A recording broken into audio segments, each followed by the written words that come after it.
Saudi अरब एक ऐसा नाम जिसे आज से 100 साल पहले तक कोई नहीं जानता था।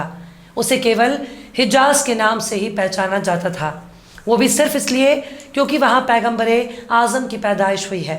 सऊदी अरब की अहमियत इसलिए भी बहुत बढ़ जाती है क्योंकि वहाँ मक्का और मदीना मुनव्वरा मौजूद है, जिसे इस्लाम का गढ़ माना जाता है। मक्का पैगंबर की पैदाइश का शहर है और मदीना पैगंबर के दिल के सबसे करीब शहर है, जहाँ उन्होंने आराम फरमाया है। लेकिन सऊदी अरब का वजूद पश्चिमी देशों की मदद से हुआ था, वरना अरब का पूरा खित्ता ही तुर्क एम्पायर का हिस्सा हुआ करता था, जिसे ऑटोमन एम्पायर और उर्दू में खिलाफत उस्मानिया कहा जाता है। सऊदी अरब को अमेरिका के दिल के सबसे करीब माना जाता है। जो फैसला अमेरिका का होगा उसी फैसले पर सऊदी अरब की रजामंदी होगी, चाहे दुनिया की नज़र में फैसला कितना ही बुरा क्यों ना हो। लेकिन अब ज़माना बदल रहा है और ज़माने के साथ साथ सऊदी अरब भी बदल रहा है। अब सऊदी अरब खुद मुख्तार हो चुका है और अपने फैसले लेने के लिए आज़ाद है। अब सऊदी अरब को अमेरिका के इशारे पर चलने की आदत नहीं रही। अब सऊदी अरब अपने हर फैसले के लिए अमेरिका की रजामंदी का इंतज़ार नहीं करता और ना ही सऊदी अरब अब अमेरिका के नक्शे कदम पर चलने के लिए मजबूर है। सऊदी अरब अब साफ साफ कह रहा है कि वो ज़माने और थे जब सऊदी अरब के फैसले अमेरिका की नाराज़गी से बदल जाया करते थे। अब अमेरिका खुश रहे या नाराज़, सऊदी अरब को इसकी फिक्र नहीं है। यानी सऊदी अरब अब भारत की तरह किसी भी गुट का हिस्सा नहीं है। यानी सऊदी अरब अपनी खुद की तारीख लिखने के लिए आज़ाद है और उसे अमेरिका के कदम बोशी की कोई ज़रूरत नहीं है। सलाम, नमस्ते, सत श्री अकाल। मैं हूँ आपके साथ हर्षिता मिश्रा और आप देख रहे हैं टाइम्स मेल। साल 1947 में जब भारत आज़ाद हुआ था तब भारत के सामने कई चुनौतियाँ मौजूद थी। पूरी दुनिया जब अमेरिका और सोवियत संघ के खेमे में बंटने के लिए तैयार थी तब भारत ने दोनों में से किसी भी खेमे का हिस्सा बनने से इनकार कर दिया। उस वक्त प्रधानमंत्री पंडित जवाहरलाल नेहरू ने गुटनिरपेक्ष नीति का पालन किया, यानी दोनों के साथ रिश्ते बनाए रखे हैं, लेकिन किसी एक पक्ष में नहीं रहना है। आज भी भारत की विदेश नीति गुटनिरपेक्ष है, जिसकी तारीफ दुनिया भर में होती रहती है। पाकिस्तान के प्रधानमंत्री रहने के दौरान इमरान खान भी भारत विदेश नीति के कायल थे, लेकिन जब अरब देशों की बात आती है तब अरब के देश अमेरिकी खेमे का हिस्सा बन जाते हैं। सबसे ज़्यादा सऊदी अरब को अमेरिका का करीबी माना जाता है। सऊदी अरब और अमेरिका के रिश्ते इस हद तक गहरे हैं कि सऊदी अरब को अमेरिका दुलारा भी कहा जाता है। मतलब सऊदी अरब के लिए अमेरिका खुद को कुर्बान करने के लिए तैयार रहता है। पर अब सऊदी अरब धीरे धीरे भारत की राह पर चलने लगा, यानी ना तो हम अमेरिकी खेमे का हिस्सा रहेंगे और ना ही रूस के, पर रिश्ते दोनों से रहेंगे। यूएई के आर्टिफिशियल इंटेलिजेंस मंत्री उमर सुल्तान उलामा ने पिछले साल अक्टूबर में भारत के विदेश मंत्री एस जयशंकर की तारीफ करते हुए कहा था कि यूक्रेन जंग के दौरान उन्होंने भारत की विदेश नीति को जिस तरह से आगे बढ़ाया उससे वो काफ़ी प्रभावित है। उस वक्त उमर सुल्तान उलामा ने कहा था कि ऐतिहासिक रूप से दुनिया दो गुटों में बटी है, पर ऐसे में आप किस खेमे को चुनेंगे। मैं भारत के विदेश मंत्री से काफ़ी प्रभावित हूँ। मैंने उनके कई भाषण देखे हैं। एक चीज़ तो बिल्कुल ही साफ है कि यूएई और भारत को किसी भी गुट में शामिल नहीं होना चाहिए। आखिरकार जियोपॉलिटिक्स खास गुटों के हितों से तय की जाती है। ऐतिहासिक रूप से अस्तित्व में रहा ये मॉडल अब नहीं है। आज के वक्त में एक देश को अपने हितों के बारे में सोचना चाहिए। ठीक इसी साल मार्च में सऊदी अरब के रिसर्चर और राजनीतिक विश्लेषक सलमान अल अंसारी ने भारत की स्वतंत्र विदेश नीति की तारीफ करते हुए कहा था कि भारत ने पश्चिम के भारी दबाव के बावजूद अपने हितों से समझौता नहीं किया। उन्होंने कहा कि मैं भारत की विदेश नीति की तारीफ करता हूँ, भारत किसी का पिछलग्गू नहीं है। पश्चिम या पूरब के देश क्या चाहते हैं इसके दबाव में भारत नहीं आता। मैं मानता हूं कि सऊदी अरब को भी ऐसी पॉलिसी को बढ़ावा देना चाहिए। मेरा मानना है कि एक खुद मुख्तार मुल्क को ऐसा ही होना चाहिए। सलमान अल अंसारी यूक्रेन रूस जंग में भारत के रुख पर अपनी बात रख रहे थे। अल अंसारी ने कहा था कि मेरा मानना है कि सऊदी अरब और भारत दोनों देश यूक्रेन रूस जंग में खुद को किसी पक्ष में नहीं देख रहे। हम इस मुश्किल वक्त में किसी गुट के साथ नहीं होना चाहते। हम गोलबंदी में शामिल होकर तनाव को और हवा नहीं देना चाहते। दरअसल रूस पर पश्चिमी देशों की पाबंदियों के बाद भी भारत ने रूस से अपने कारोबारी रिश्ते खराब नहीं किए और तेल की सप्लाई जारी रखी।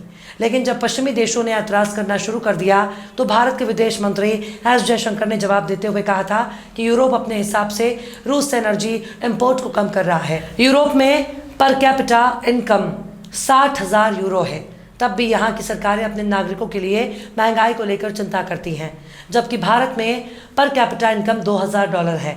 हमें भी एनर्जी की ज़रूरत है और हम ऐसे हालात में नहीं हैं कि ऊंची कीमतों पर तेल खरीद सकें। अगर यूरोप के लिए अपने प्रिंसिपल वैल्यूज इतने ही अहम थे तो फिर उसे यूक्रेन पर रूसी हमले के दूसरे दिन यानी 25 फरवरी 2022 से ही रूस से तेल लेना बंद कर देना चाहिए था। उस वक्त विदेश मंत्री एस जयशंकर ने कहा था कि यूरोप ने फरवरी 2022 से भारत की तुलना में 6 गुना ज़्यादा एनर्जी इंपोर्ट की है। जयशंकर का ये बयान भारत की फॉरेन पॉलिसी की मजबूती को दिखाता है, क्योंकि भारत किसी भी गुट का हिस्सा नहीं है। हालांकि सऊदी अरब यूक्रेन जंग में एक तरह से अपनी पुरानी फॉरेन पॉलिसी से बाहर निकलने की कोशिश कर रहा है। सऊदी अरब को भी अब भारत की फॉरेन पॉलिसी में बेहतरी नजर आ रही है। अमेरिका और सोवियत यूनियन के बीच लंबे समय तक चलने वाले कोल्ड वार में भारत ना तो सोवियत यूनियन के साथ था और ना ही अमेरिकी खेमे में, पर सऊदी अरब कम्युनिस्ट विरोधी खेमे में था। सऊदी अरब पर्शियन गल्फ में अमेरिका की क़यादत वाले इलाकाई सिक्योरिटी नेटवर्क में शामिल था, लेकिन सऊदी अरब को अब लग रहा है कि अमेरिका के साथ बंधे रहना उसकी भलाई के लिए ठीक नहीं है और अब भारत की नॉन अलाइनमेंट पॉलिसी की राह पर चलता नजर आ रहा है। सऊदी अरब और अमेरिका के ताल्लुकात तेल के बदले सिक्योरिटी की पॉलिसी पर टिका हुआ था, लेकिन अब तेल को लेकर सऊदी अरब और अमेरिका के रिश्तों में दरार नजर आ रही है। सऊदी अरब चीन और रूस की क़यादत वाले शंघाई कॉरपोरेशन ऑर्गेनाइजेशन यानी एससीओ में भी डायलॉग पार्टनर के तौर पर शामिल हो गया है। इसके अलावा आने वाले वक्त में सऊदी अरब ब्रिक्स में भी शामिल हो सकता है। भारत पहले से ही इन दिनों संस्थाओं में फुल टाइम मेंबर है, यानी एक तरह से स्थायी सदस्य।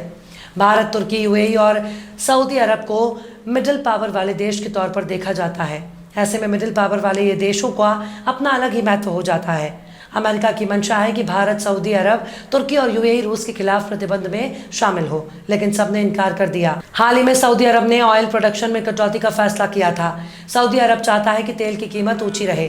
सऊदी अरब इसके जरिए तेल पर कायम अपनी अर्थव्यवस्था की मजबूरी से निजात चाहता था, पर अमेरिका ने सऊदी अरब के इस फैसले पर कड़ा एतराज़ जताया, लेकिन सऊदी अरब ने अमेरिका के एतराज़ को दरकिनार कर दिया। तब अमेरिकी अखबार वॉल स्ट्रीट जर्नल ने अपनी रिपोर्ट में लिखा था, सऊदी ने तेल उत्पादन में कटौती करके इशारा दे रहा है कि तेल की कीमत को कंट्रोल करने के लिए जो भी ज़रूरत होगी उससे वो करेगा। सऊदी अरब के एनर्जी मिनिस्टर अब्दुल अजीज़ बिन सलमान इस वक्त सऊदी फर्स्ट की पॉलिसी पर अमल कर रहे हैं। बीते साल सऊदी क्राउन प्रिंस मोहम्मद बिन सलमान ने सहयोगियों से कहा था कि सऊदी अब अमेरिका को खुश रखने में कोई दिलचस्पी नहीं रखता। उन्होंने कहा था कि अमेरिका को हम जो कुछ भी देंगे उसका रिटर्न चाहिए, यानी सऊदी अरब अमेरिका की जी हुजूरी नहीं करने वाला, चाहे अमेरिका खुश रहे या नाराज़। सऊदी अरब अपने फैसलों पर इस हद तक कायम है कि अमेरिकी राष्ट्रपति जो बाइडेन ने तेल कटौती के फैसले के बाद सऊदी अरब का दौरा किया, लेकिन उसके दौरे का सऊदी अरब पर कोई असर नहीं हुआ। शायद अमेरिका की लीडरशिप अब कमज़ोर होती जा रही है, पर अमेरिकन लीडरशिप पर केवल वेस्ट एशिया में सवाल नहीं उठ रहा, बल्कि यूरोप में भी इसकी आहट सुनाई दे रही है। फ्रांस के राष्ट्रपति इमैनुअल मैक्रो 5 से 7 अप्रैल तक चीन के दौरे पर थे। इस दौरान मैक्रो ने यूरोपीय अखबार पॉलिटिको को इंटरव्यू में कहा था कि यूरोप को अमेरिका का पिच लग्गू बनने से पहले खुद को रोकना चाहिए। मैक्रो ने यह भी कहा था कि ताइवान को यूरोप से जुड़ी समस्या नहीं है और अमेरिका चीन की लड़ाई में यूरोप को किसी का पक्ष नहीं लेना चाहिए। फ्रांस के राष्ट्रपति ने कहा था कि यूरोप यूक्रेन क्राइसिस का हल निकालने में नाकाम रहा तो ताइवान में क्या समाधान दे पाएगा। पर सऊदी अरब ने जिस तरह से अमेरिका के रुख का मजबूती से जवाब दिया, उससे जाहिर होता है कि सऊदी अरब अब किसी भी देश की गुलामी करने वाला नहीं है, चाहे वो गुट कितना ही बड़ा सुपर पावर क्यों ना हो। इसे ही कहते हैं देर पर दुरुस्त आए। फिलहाल इस वीडियो में बस इतना ही। ये वीडियो आपको कैसा लगा कमेंट बॉक्स में ज़रूर बताइएगा। वीडियो पसंद आए तो लाइक करें। हमारे वीडियो लिंक को फेसबुक, ट्विटर, व्हाट्सएप पर अपने रिश्तेदार, यार, दोस्तों को भी शेयर करें और बेबाक, निष्पक्ष, स्वतंत्र पत्रकारिता को सपोर्ट करने के लिए आप हमारे चैनल टाइम्स मेल को ज़रूर से सब्सक्राइब करें और हाँ, बेल आइकन की घंटी वाली बटन भी आप ज़रूर से दबा दें ताकि आपको हमारे आने वाले नए वीडियो की नोटिफिकेशन फ़ौरन ही मिल जाए। फिर मिलते हैं किसी और वीडियो में एक नई खबर के साथ। हर्षिता मिश्रा को दीजिए इजाज़त। जय हिंद। तो देख लिया आपने हमारे इस वीडियो को। हमें उम्मीद है कि आपने हमारे वीडियो को लाइक किया होगा और दूसरों को भी शेयर किया होगा। अगर अभी तक आपने हमारे चैनल टाइम्स मेल को सब्सक्राइब नहीं किया है तो जल्दी से सब्सक्राइब कर दें और बेल आइकन भी प्रेस कर दें।